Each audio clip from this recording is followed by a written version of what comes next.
Very good morning. Very good morning, sir. Good morning. Dr. Pandit Vidyasagar, former Vice-Chancellor of SRTM University, who has just left. Dr. Chittamani, the coordinator of the law college. Madam Sunita, the principal of Modern Law College. Co-teachers, not only from the discipline of law, but also from other disciplines. A few students scattered here and there. A very good morning to all of you. First of all, my thanks to Madam for her introduction of me. And I must start with a confession before you. The confession is, it is very difficult to speak after a Pandit speaks. Because Pandits normally do not leave anything for the other speakers. They cover everything. And the policy being a policy, whether he speaks or I speak, we have to speak the same thing. Therefore, I am starting with a disadvantage. The disadvantage is what all I am supposed to speak is already spoken. Therefore, let me see what best I can do.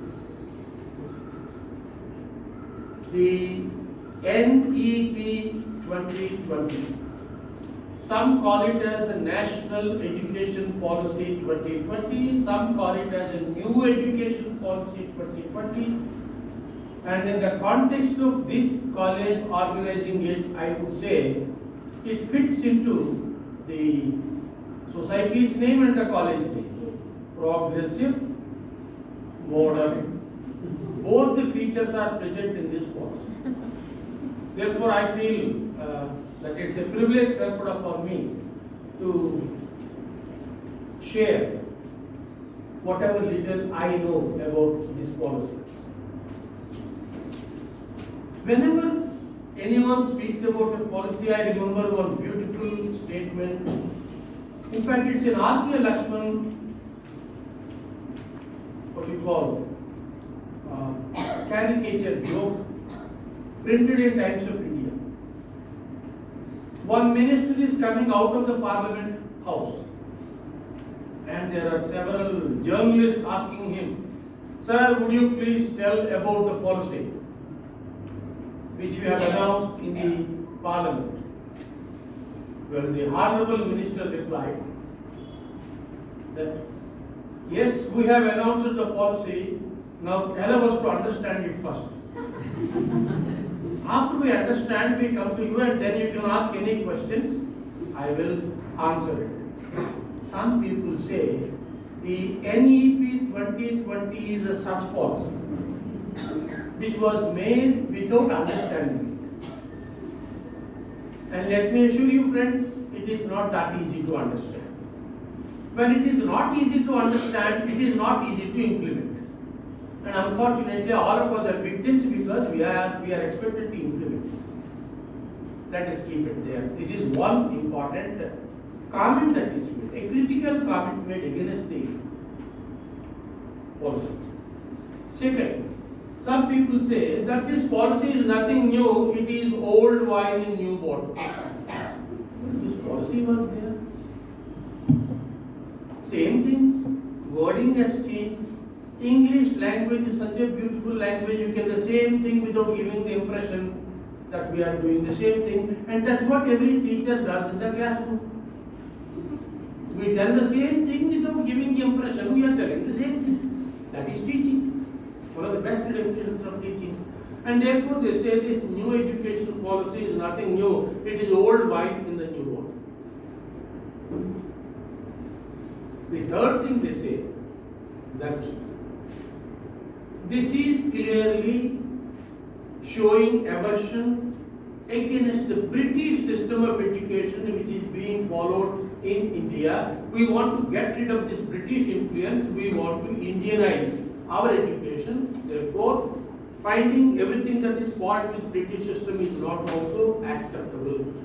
These are some critical comments made against the policy. Let me assure you, in India, anything you say, there will be always somebody else to find fault with it, especially lawyers, because law is a double-edged sword and both edges are equally sharp. But one thing good and positive about this is also said. It is 5-day cricket has gone out of fashion. 1-day cricket has gone out of fashion. Now 2020 is the game that is being played. Therefore, this is the 2020. Therefore, like the spectators are enjoying, everybody should enjoy it. Not only enjoy it, but must also get benefit of it. Therefore, friends, I am called upon to talk about this policy, an overview of the National Education Policy 2020. I am supposed to present an overview which was already presented by Pandit. So let me see what best I can do. Before I start presenting, let me bring to your notice an incident that has actually taken place. There was a senior professor who retired, spent several years after retirement. He also has good students, successful students, students in high places. The old students have met in the place in which the professor is residing. Professor, unfortunately, is not in a position to move. He became immobile. Therefore, they all came to visit the professor, to show respect to their own teacher. So when they all came, the professor prepared a jug of coffee or a mug of coffee, because he has to offer something. And he put the coffee on a table, and whatever cups and glasses are available in his house, he put there. Because around 20 former students are coming to visit him.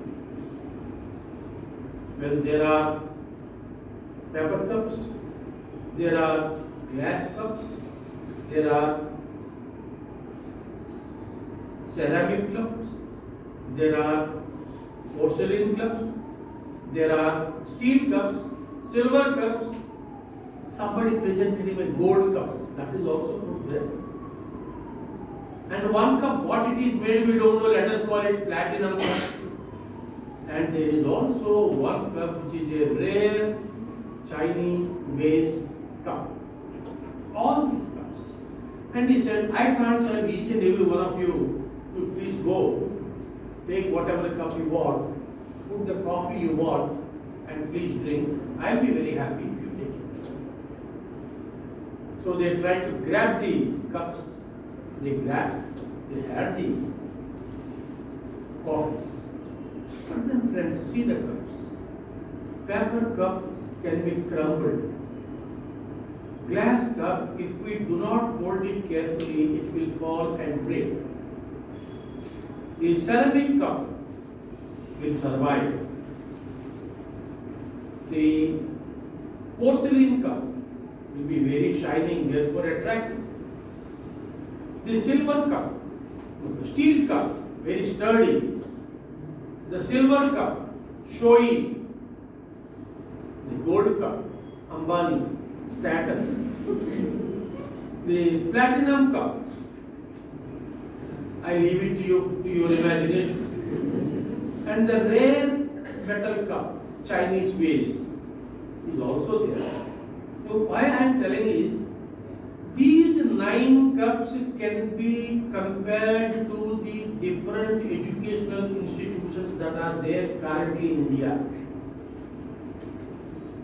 Some are like paper cups, some are like glass cups, some are like ceramic, some are like porcelain, some are like steel, silver, gold, platinum, and even rare metal institutions which are on the extreme, like a Sanskrit university. Who wants Sanskrit?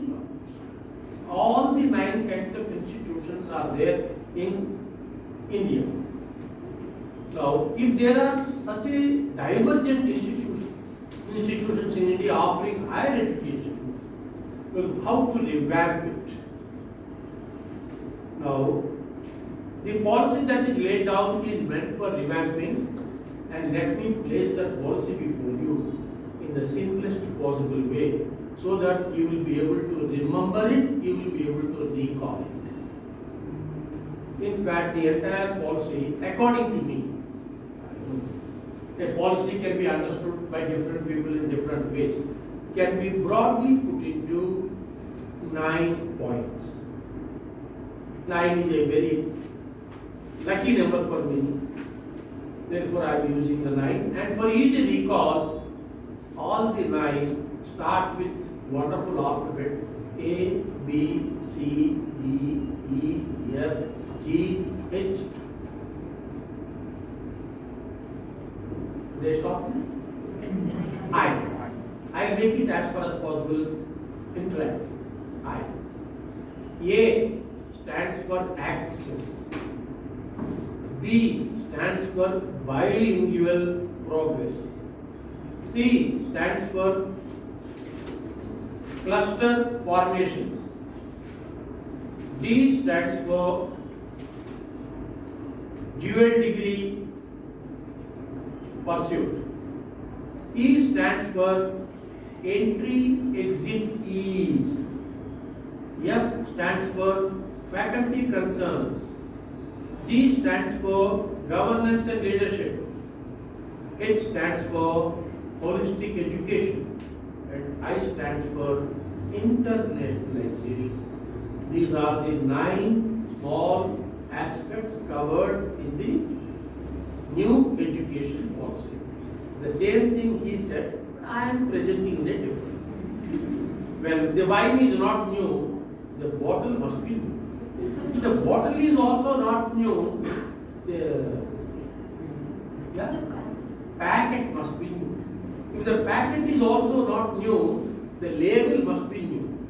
If the label is not new, the person holding the bottle must be new. So something must be new, and this is that something that is new in this.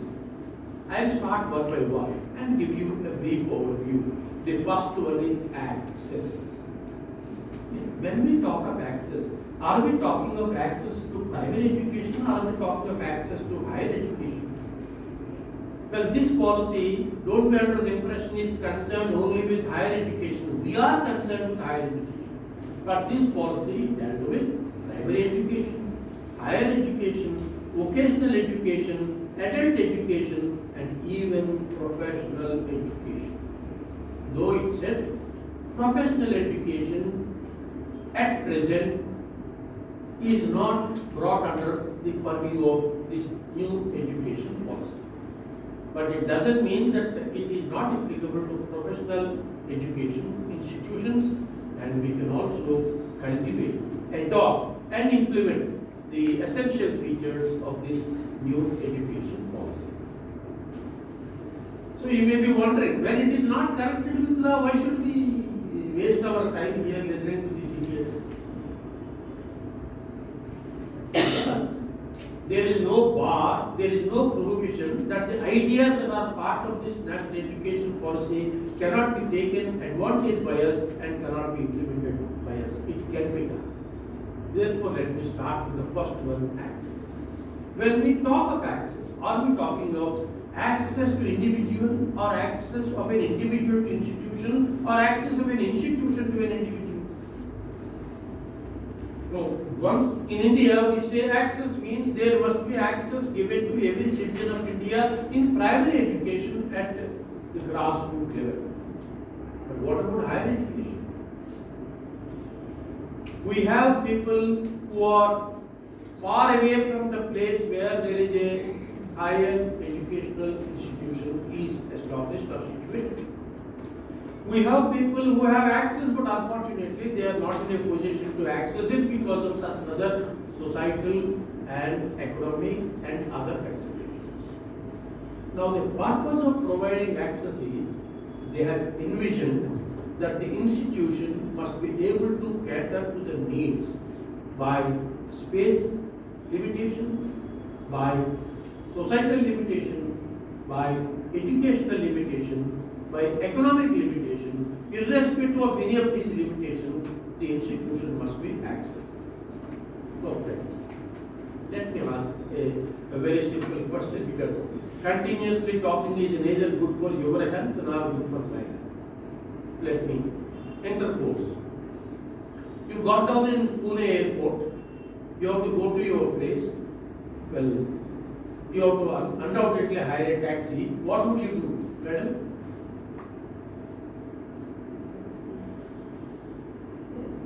Taxi services. So your husband will come to pick you up. But suppose your husband is also not in Pune. What will you do? The services which are provided on the airport, I immediately I call. Like Uber, Ola. Uber, Ola, both of them are on strike.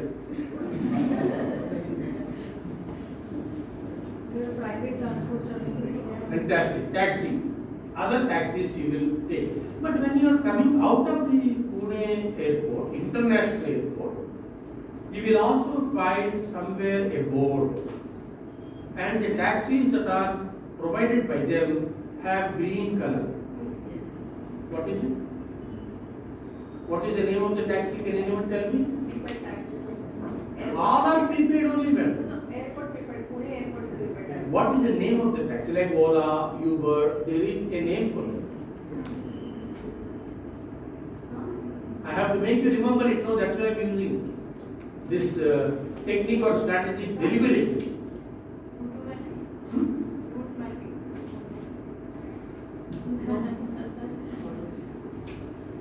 Have you not seen green taxis with the heading MERU? Meru? Yes. You have seen, no? Yes. Right. The new education policy is the Meru taxi. Not Ola, not Uber, not private travel provided taxi, it is Meru. Multidisciplinary, educational and research university, MERU. The purpose of this entire policy is to establish Meru so that it will shine like gold. So friends, multidisciplinary, educational and research university they want to establish. Now, is it possible to establish at every point? How many are there in India? We have the old Ola, Benares, Delhi, Patna. We have the new Uber. Every state there is a university. And we have the many colleges which are the taxis which can be hired from private travels. But where is Meru? Many people don't go for Meru because Meru is very costly. Meru taxi don't think it is cheap, it's very costly. If in Ola you can go to your place by spending 200 rupees, Meru will charge not less than 550 because it is green, no? He is putting green cap on your head and taking 550 rupees. Some say this new educational policy is also like that, a green cap. It's a costly policy. It cannot be implemented easily. But then it may be costly, but it can be made undoubtedly cheaper if we understand it. So the first important point is, in every district there must be a Meru established. This is the first goal, I would say aim or object of this policy. Not ordinary, multidisciplinary, educational and research university which will ensure there is a quality in education and there is also quality in research. This is the main object. Therefore, the people who are in remote places will have access to these educational institutions. Even socially and economically or educationally disadvantaged groups will also have access because such a university will be established in every district or very near to the district. This is the aim. And what is the target date? 7 years from now, that is 2030, they want to establish an institution. Till now, we are accustomed to think in the lines of uni-discipline institution. Law university, we don't teach anything except law. It is called a university, single discipline university. But now the single discipline universities will be phased out. In their place comes the multidisciplinary university. This is the first important change, and even the people who are related to the migrant workmen, even people who unfortunately were caught in the social evils like trafficking, even to them there must be access. Gender disparity must not be there. Equity must be ensured in intake to these institutions. Financial support must be extended. All these are laudable statements which you find once you go through the policy. It's a very good policy because all people must develop. Nothing can be found fault with this policy. Therefore, to enable people to develop, you must provide something which is accessible to them. That is also nothing objectionable. But the only doubt that permeates in our mind is it implementable? Let's not worry about that because our purpose now is to first understand. The second important objective is starting to be bilingual progress. The emphasis is not to teach in English only. Here, a subject must be taught in regional language or the mother tongue of that area. Well, in Maharashtra, the language Marathi must be used as the basis for learning, teaching process. Now, do we have books? Do we have the sufficient resource material? Now, can't we make the resource material? When many South African countries, backward countries are able to provide medical education in their own traditional tribal language. Why? Because we are obsessed with our own thinking. We impose limitations on our own thinking, and therefore we never make a sincere and serious attempt to translate the available material into mother tongue. And by 2030, the mandate is every district must have a Meru where education is taught in regional language. If there are more than one regional language, what is going to happen? Let us say in a state from which I come, Jharkhand, it is a tribal state. And among tribals there are at least 4 different established languages, recognized languages. Now, is it possible to translate the law into those 4 languages? Nobody made an attempt. Without making an attempt, we always say it is impossible. Well, it may not be impossible, but it is undoubtedly difficult. It is challenging. Are we prepared to take up those challenges? If we the teachers don't take up the challenge, if the education institution doesn't take it as a challenge and as a project, well, any number of years may come, any number of policies may be laid down, well, the same situation continues, the status quo continues. There won't be any change. But they want. In fact, the government is very seriously working. The government is also going to fund the project where if you undertake translation of any particular thing, they are ready to subsidize the entire effort. So this is one area where you can take. Second thing, cluster institutions. This is the third important C, cluster institutions. Now the new education policy envisages only 3 different types of institutions. In fact, if you ask me, I would say only 2. Either university or college. University can be either a teaching incentive university with a little research or a research incentive university with a lot of or with little teaching. Teaching incentive university with little research and research incentive university with little teaching. And in addition to these 2, there should be a third one that is called academic degree colleges. or degree awarding colleges. Now, at present there are many colleges which are awarding degree and which are autonomous. And once the new policy is implemented in real spirit, autonomy is gone. They will not be able to award degree on their own. Therefore, reservations are being expressed from institutions. Why should you take away our autonomy? We are given autonomy by the UGC. Who are you to take away?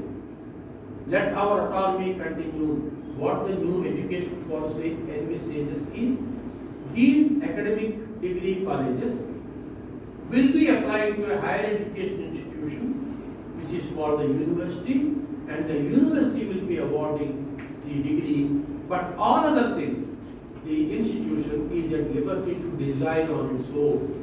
Curriculum, you are at liberty. Assessment, you are at liberty. Teaching and learning process, you are at liberty. Pedagogy is at your liberty. You can do anything except awarding degree. Awarding degree, you come to me, I am the big boss. Therefore, I will give the degree, not you. Is it in any way different from what happened before introduction of the so-called autonomous colleges? So say this is a step in retrospect, in backward, whatever it is. But unfortunately or fortunately, it is there. And the fourth important point, dual degree. All students will welcome it, especially the students in Bangalore and Pune will welcome it, because they tell their parents, I am now pursuing a second degree, please send me another 2 lakhs per month. They can tell the parents. I know it's a very preferred destination. Pune and Bangalore are preferred destinations for students. Maybe the attractions here are more attractive than the attraction in the class. I am not surprised. Every time you will be hearing some accident taking place, some this thing happened, some that thing happened to youngsters. But anyway, let's not worry about that. But the students, sir, I think the last bench girls will be very happy. Simultaneously, you will be able to get 2 degrees. She is very busy looking at her mobile. Let's not disturb her. You, madam, please go ahead. All our students do that too. So we are so accustomed to talk, irrespective of whether anybody is listening or not. Otherwise, I will lose my job. But I am sure all the teachers will agree. If there is any teacher who doesn't agree with me, you are a real teacher. But if you are agree with me, you are all ordinary teachers like me. I need not tell namaskar to you. I can only wish you that may your troubles come to an end in the near future. This mobile laptop, they are killing education. Sorry, I am backward. Please forgive me. But then anyway, dual degree. Morning 1 degree, evening 1 degree. The UGC chairman openly said, if it all depends upon the higher education institution, if there is another institution which is offering a degree in the evening, in the morning you can do it, in the evening you can do it, it all depends upon your capability. It is left to the wisdom of the student. You want to do 2 degrees at the same time, you think you are capable, fantastic. Please do it. So this is a good news for all the private institutions, because the wonderful source for resources. I leave it there. I don't like to comment any further, but dual degree, 1 in the morning, 1 in the evening. Good news to you, Madam Principal Ji. You can start an evening program also. Don't call it LLB, call it by some other name. And you can happily operate 2 programs. And faculty also will welcome because they get some extra money. Institution is very happy because they get extra resource. Students are very happy because with minimal participation they can get a second degree. So everyone is happy. Win-win situation. Therefore, institutions, higher education institutions, you are always at liberty to get, and the students, it's a boon. It's a blessing in disguise. You can tell your parents proudly, in 1 year I got 2 degrees. You were never able to get it. I was able to get it. See how best I have used the resource you are spending on me, and yet you find fault with me. You can start finding fault with the parents. Friends, this is the third. Another wonderful Idea. An idea changes life. Here is a wonderful idea. What is the idea? Which I am sure no principal would like, no teacher would like. If a person joins a 5-year program, he can study for 2 years, then go away. And he can come after 10 years and join in the 3rd year. I don't know whose great idea it is. I am still unable to appreciate this idea. How it is possible? 2 years I study here, 3rd year I will go away, I will join in some other institution, I will pursue bachelor degree, I will pursue master's degree, I will pursue PhD, and I will come back here and join the 3rd year and continue for another 3 years and get BA LLB. So at a stroke there are 5 degrees, and this happened in my university. It is there, don't think it is new. It is now legalized. At that time it was not illegal but not very acceptable. Take for example, a person joins law, he gets scholarship, first year over. Then he writes entrance examination, he gets MA, he joins MA, takes TC here and joins MA. MA is over, then he tries for MPhil, he gets MPhil admission, he completes that, then he goes for PhD, he completes that. In the process, 5-6 years happily in the university, and they become university leaders. And we have wonderful student bodies which encourage them, no problem. And then he comes back to law and he contests as the president of law society. And president of law society is the most feared fellow, because he knows only how to talk. Censor otherwise is a different man, but he talks. And today, anyone that talks is a leader. And this entry and exit is with easily, without any difficulty. I can leave, I can go, I can come back, I can join, I can leave, I can come back. Fantastic. Great. Marvelous. Outstanding. Mind-blowing. Whatever expressions you may use, but this is a fact. So A, access, B, bilingual progress, C, cluster institutions. I think cluster institutions, let me add. If there is a college, it could be an academic degree college or it could be a constituent college. So college, once this policy is implemented, there can be only 2 different kinds of colleges and there can be only 2 different kinds of universities. So that is why 2 institutions only, college or university. College means academic degree, autonomous degree college, degree awarding college, or it is a constituent college. Autonomous degree awarding colleges don't be under the impression it can award. It can only approach the higher education institution called university, and it is university that awards. And the university means multidisciplinary university, Meru, and that too either teacher incentive, teaching incentive or research incentive. So entry and exit can take place at present as per this policy within that cluster only. Please remember, you cannot get admission in outside cluster. Cluster means a group of institutions that have come together because they are ideologically the same and they have a strength of not less than 3,000 students and they must be offering teaching in different disciplines and they are all called a cluster, and within the cluster there is mobility of students. Please understand, within the cluster there is no mobility of teachers. Go to another from modern law college to Pune University. Not for teachers. Any policy never bothers about teachers. And any policy only imposes more burdens on the teachers, they never give more freedom to teachers, let me assure you. So, cluster. Cluster means a group of institutions where there are not less than 3,000 students, and these institutions which fall under one cluster must be offering different disciplines, and the student is in that liberty to go from one institution to another institution. But there is this danger that is lurking. What is the danger? If he joins in a college which is not up to his standard, he may try his luck and leave. And if unfortunately like that exodus happens, then the educational institution will have to be closed. Therefore, this is a danger which every institution which is not up to the standard will be facing. Therefore, institutions are also opposite. Then we go to faculty development. Well, least said about faculty development in the entire new education policy. Because faculty have to develop on their own.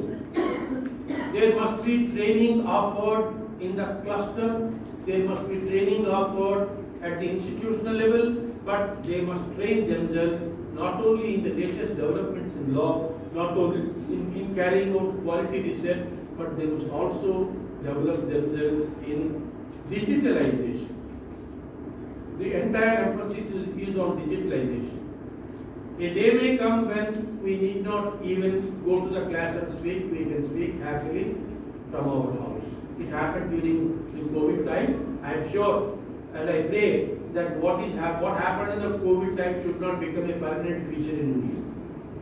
Because at that time what happened, I know pretty well. The students will disagree with me, but I respect the people who disagree with me. What happened?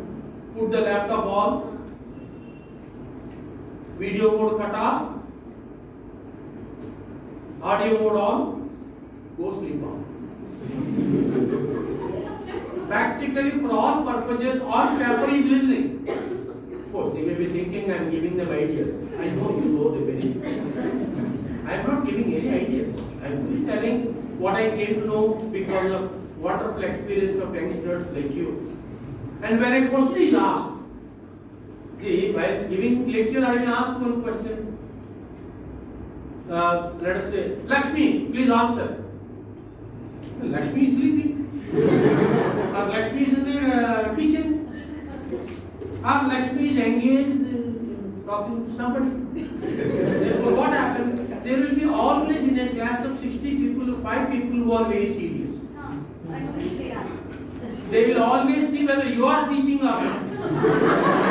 They never try to understand what you are teaching, but they will always see whether you are teaching or not. So this fellow, who is Lakshmi's friend, he immediately calls, hey, you are being called. सुनो, तुमको बुला रहे हैं, करो, video को on करो. This is the message that is sent, and there is a chat box. In the chat box, the message goes, and you read, yes sir, yes sir. I am not saying only girls will do it. Boys are much more clever in this. They will also do the same thing. Yes sir, just now sir, my father called me sir. Why his father called him? His father is in the office. Why would he call him? But you know, we are not hesitant to tell a lie. Just to get over that particular situation. Telling a lie become easy. And everyone says he is the Satya Harishchandra. Yet they tell blatant lie just to escape from the situation. And faculty development, you have to develop in such a way that you will be able to handle, not physically, but handle in the class these diverse type of students who, most of them, know why they are studying. Some of them blissfully do not know why they are studying.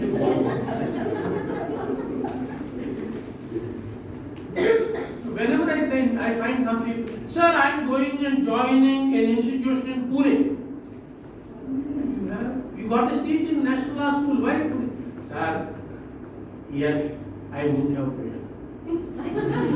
There I will have all the freedom because my parents are in Ranchi and I will get money. And sir, that is a place to enjoy, sir. Pub and others. You have never seen, sir.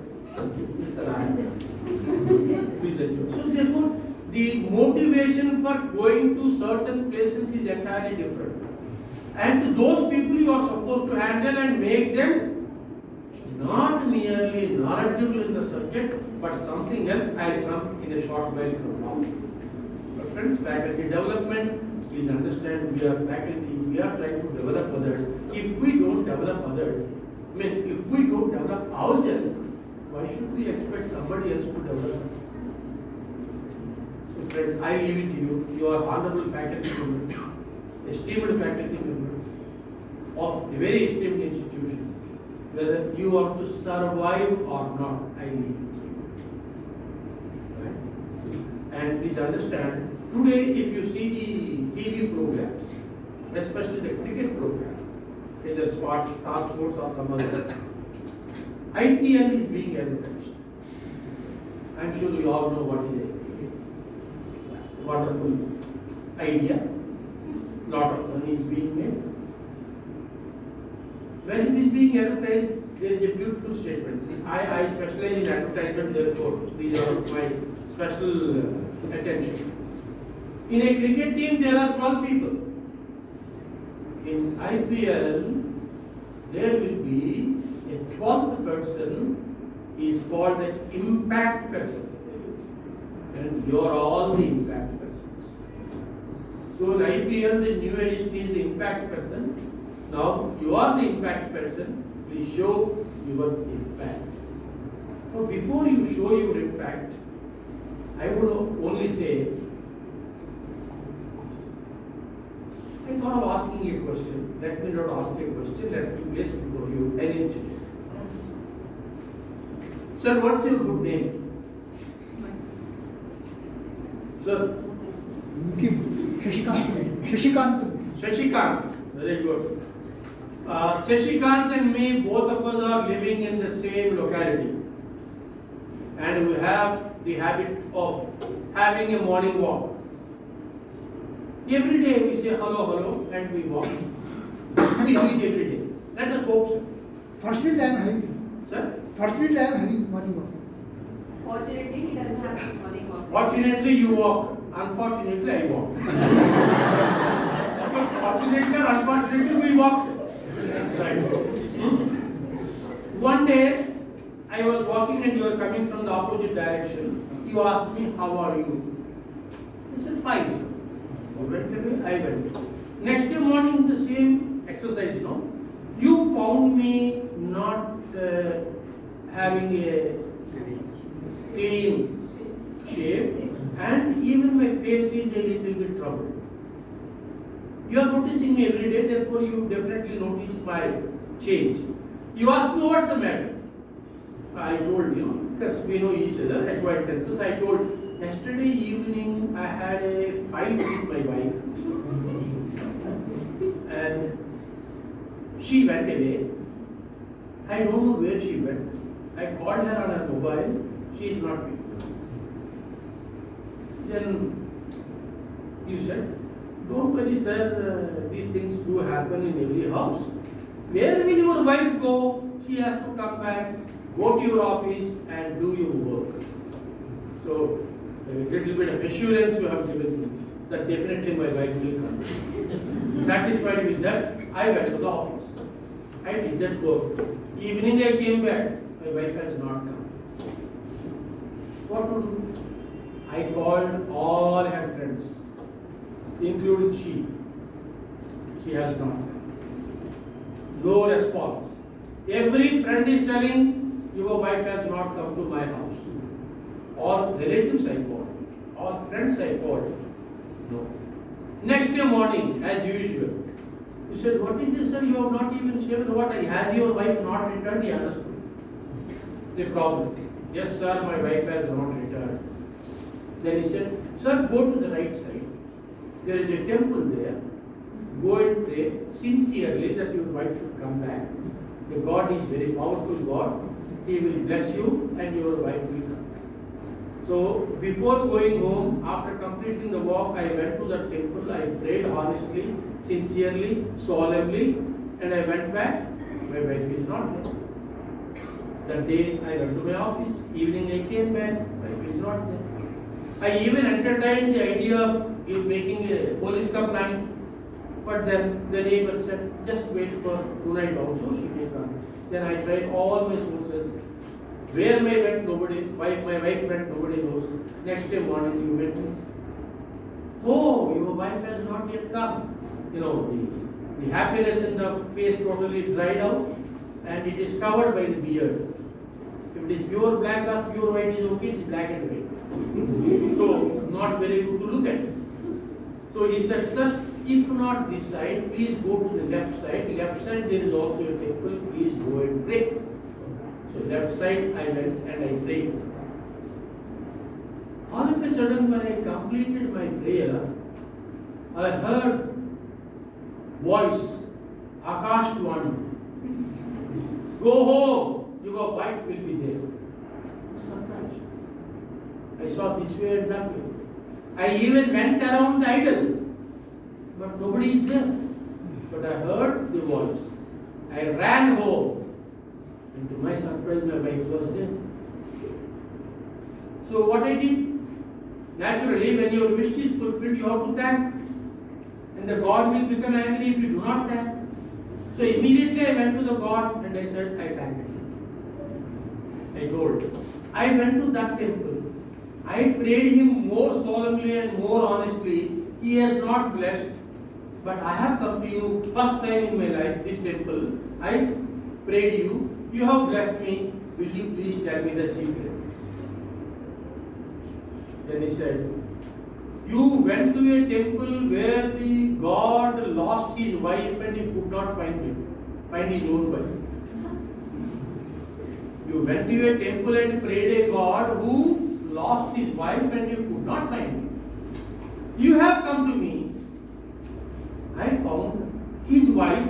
Therefore, for me, finding your wife is not at all difficult. What is the first God? Ram. So the first temple is Ram temple, and I went to Ram and I am praying him, please ensure that my wife returns to a God who can't find his own wife. But Hanuman, he is expert in finding lost wives. Therefore, immediately when I prayed him, he ensured that I got back my wife. One person is an expert in losing wife. Another person is an expert in finding lost wife. So friends, ask yourself, are you an expert? Are you fit for being a teacher? What I am trying to say, right man for the right job. If I want to know how to lose my wife, I must ask Lord Rama. If I want to know how to find my lost wife, I must ask Lord Hanuman. No point in asking the wrong person. You stand before the mirror and ask yourself, are you doing your job as a teacher? Are you ready for that job? Nothing is better than self-introspection. Once you are able to identify the areas which require improvement, well, I am sure definitely you have started the journey in the right way and you will be the teacher that is expected from the national education policy of 2020. Friends, choice is in your hand. Why should somebody come and tell us how to develop ourselves? As if we don't know how to develop ourselves, and it is not proper on our part to give an impression we don't know how to develop ourselves, but we are ready to develop others. It's not correct. So, teacher training is essential. Therefore, BED is being given a lot of effort in the new education policy, and to others they say at institutional level, at cluster level, at regional level, at national level, there must be programs which are undertaken for making the teachers update and also digital savvy. This is what they are doing. Then I go to the next one, governance and leadership. Well, in India, whenever any policy is made, to implement the policy, we come across several organizations. For example, university. University is in the control of UGC. Law University is under the control of the Bar Council of India. We are under the control of RUSA. We are under the control of the state government. We are under the control of the central government. And we are under the control of everybody, including the parents. Right? Now, are so many controls essential?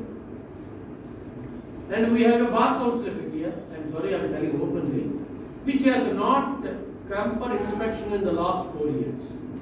They only ask one thing, have you deposited the fee? Yes sir, we have deposited. Don't worry, you will get the certificate of affiliation. Okay.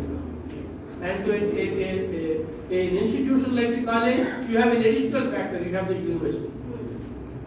And you don't have any autonomy.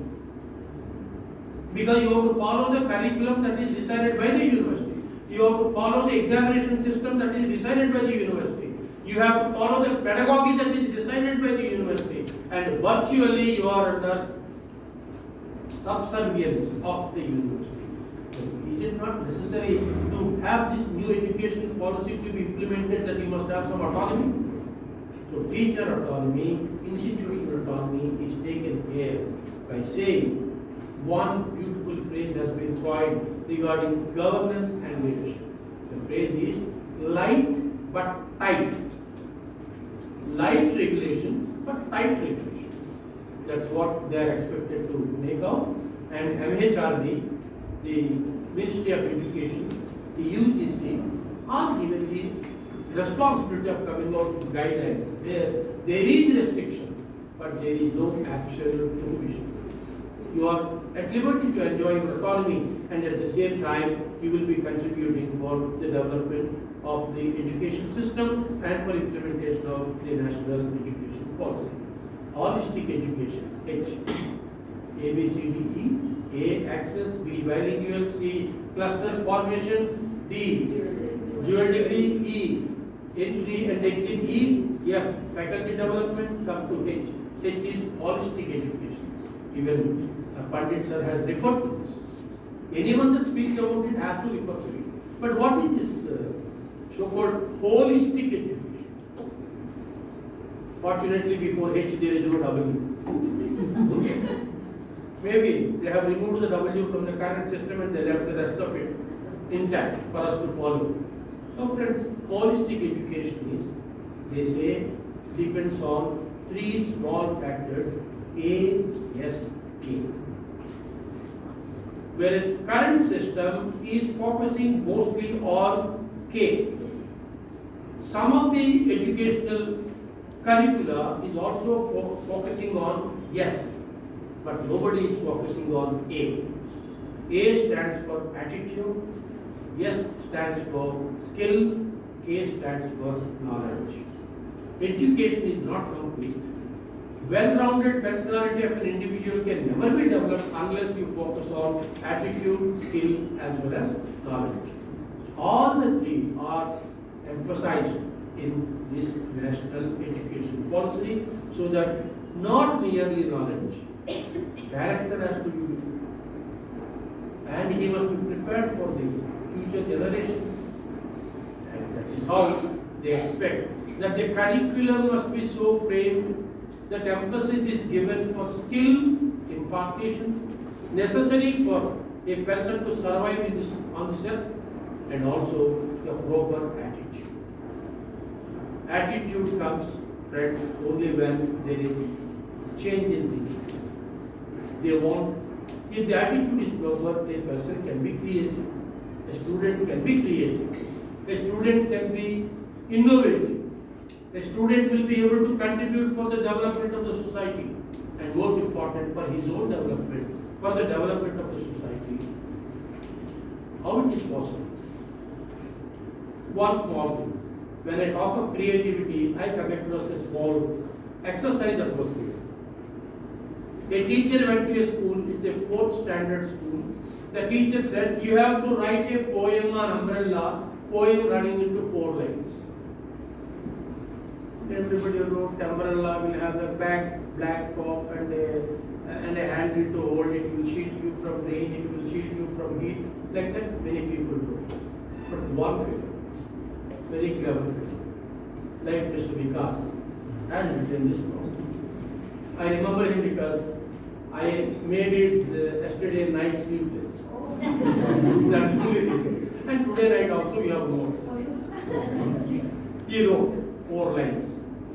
I am asked to write a poem on umbrella. First line. Second line. I do not have my own umbrella. Third line. My teacher has her own umbrella. He is very clear about the observation. If she gives me that, I will write a poem on umbrella. Pandit sir was referring to right hemisphere and left hemisphere of the brain. Well, it is there in all of us. Only thing is we don't feel the necessity and challenge to use it. So friends, time has come. Please understand, 2030 belongs to all of you.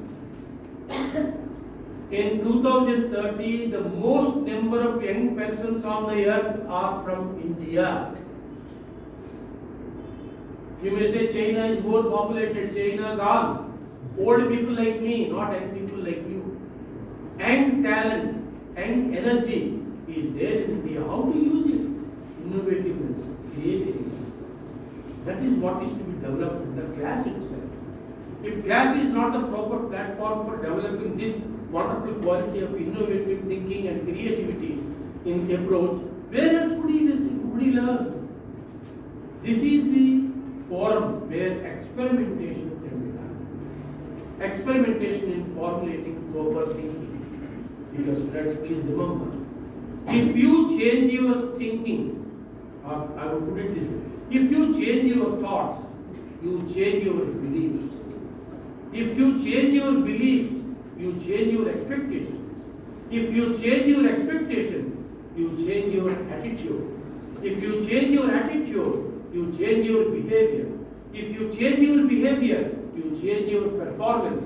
If you change your performance, you change your life. So change in life is what is expected of any education. Whether it is this policy or Radhakrishnan policy or some Zakir Hussain policy or some other policy. Change in life.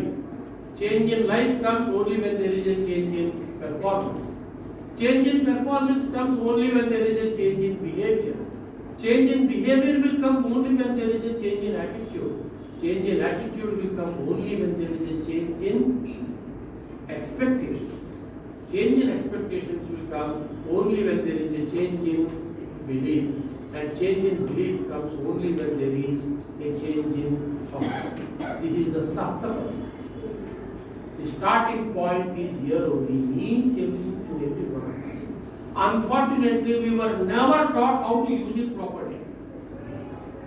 We learn by observation how to use it wrongly. We are never taught in the class. This is a ground reality. We have to accept the area where we have not done our duty and try to see what best we can do. So friends, change your thought. Automatically the Saptapadi, 7 steps will come and it end with change in life. That is, the change in life is what is required because it aims at making you ready for future. This holistic education is to make you ready for facing the challenges of the future. And this leads to the last point, that is internationalization. We don't want export in the sense that our students must go outside and get educated. We want export of our institutions. Our universities, our IIMs, our IITs, our colleges should venture to start branches in foreign countries. That is what is expected of internationalization. And what is happening now? All our students are going out and getting educated. So why they are not coming to India? In fact, we have a very rich tradition of traditional knowledge. Even before many other countries have a thought of education, we had universities like Nalanda and Takshashila. Why can't we take glory and lesson from what was done centuries and centuries back? And why can't we reform ourselves, restructure ourselves, revamp our institutions and see that we get the grand old glory, and institutions from outside India will come, individuals from outside India will come, they want to get educated. This is the ultimate aim of this new education policy. Indianization of education, not confined to India, but extended beyond the frontiers. These are the 9 simple ideas that have been put forth as part of the national education policy.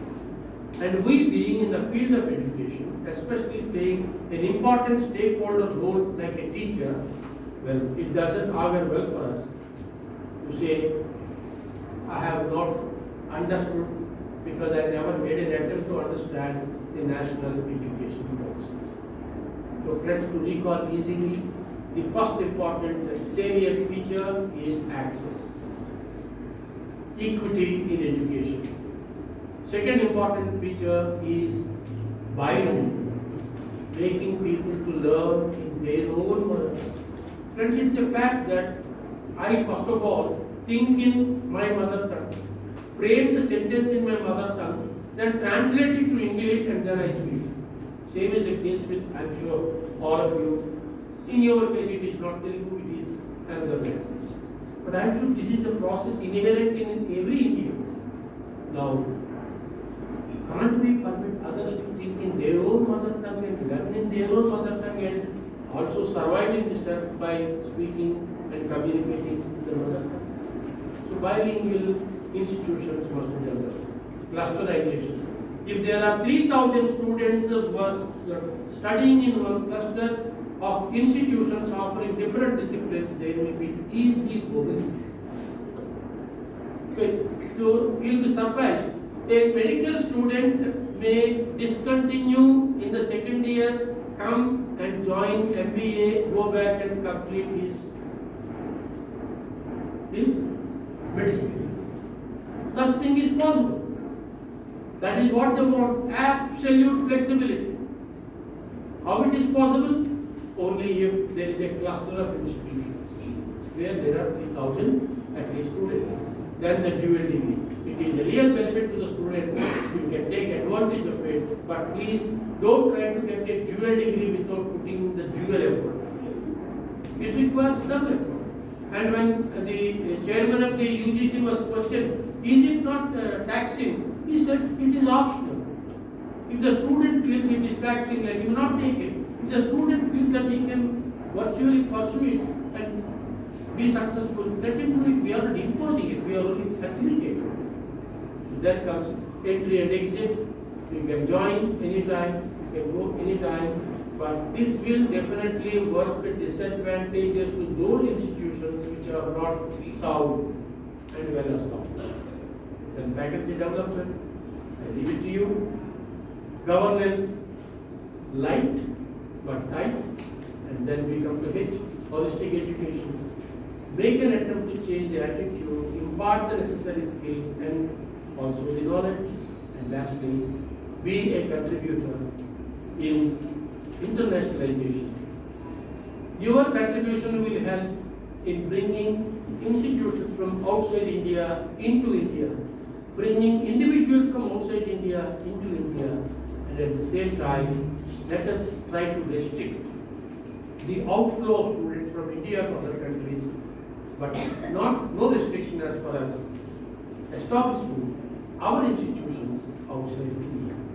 With this laudable motive, well, this wonderful policy has been made.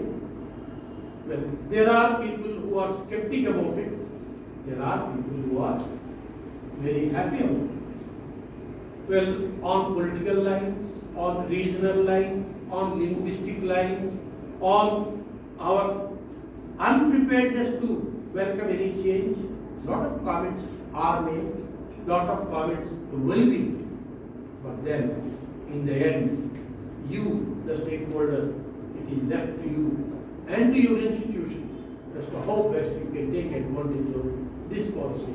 If you like some aspects of this policy, make a sincere attempt to implement it. Let me conclude by just referring one more small incident that happened. Now, unless you put it with these small incidents, it will not be interesting. So students love more than the subject the stories. So you must be a storyteller.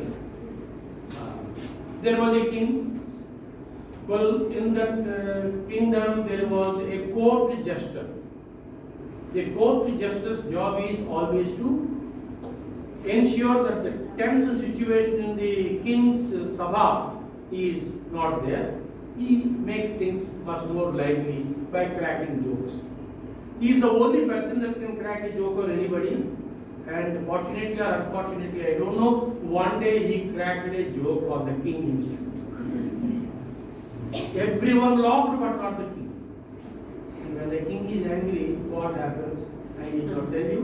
He simply said, this fellow should not see tomorrow morning sunlight. Hang him before tomorrow morning sunrise. Fantastic. What is the time then? 11 o'clock. When he is to be hanged? Next day before 4. Hardly 15 hours he is going to survive. So immediately the sepoys have come and they have taken him. There he was put in jail. Somehow this news spread like wildfire. He also has a friend. The friend came to visit him in the evening at 4 o'clock because he came to know him. He visited. He is also a bit close to the king, known to the king and close to the king. He came and told the court jester, I told you many times, crack a joke on anybody, but never crack a joke on the king. You did not listen to me. You cracked the joke. Now what happened? You see, tomorrow morning you will never see. The court jester said, thank you for your preaching. I know this. You are my friend. You are also friend to the king. Could you please make a proposal to the king on my behalf? He said, okay, I will make a proposal to the king on your behalf. Please tell me what is the proposal.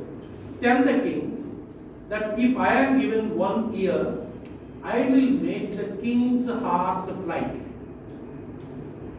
Horses never fly. Right? But he said, tell the king, give me 1 year, ask him to give me 1 year, I will make the king's horse fly.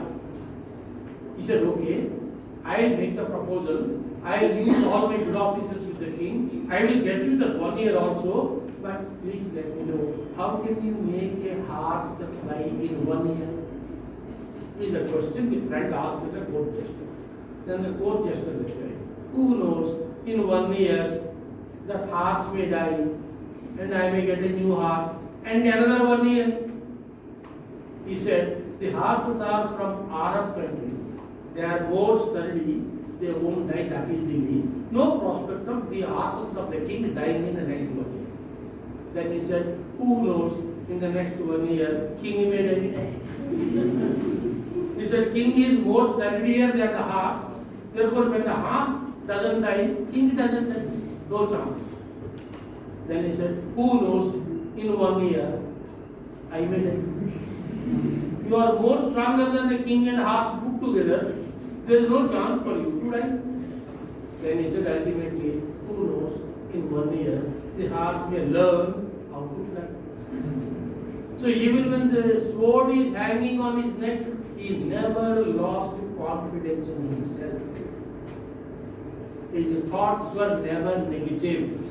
His thoughts were always positive. My dear teachers, my dear co-teachers, if at any time, either now or in future, you entertain any doubt about, any negative thinking about this policy, please remember the court jester, think positively, ever remembering, working out a policy depends on the persons that have to put the policy in practice. You are the important stakeholders. If you don't want to implement, let me tell you what happens in the classroom. Nobody can control except you. It will never be able to see light. So everything lies in your hands. Think positively. There is good in everything. There is similarly bad in everything. Let us not take the bad into account. Let us take the good into account. Let us be positive and see what best we can do in helping our students, in helping our institution, and in helping ourselves, so that we will be preparing for the future times to come. I thank you very much for a very, very patient hearing. I wish everyone the best.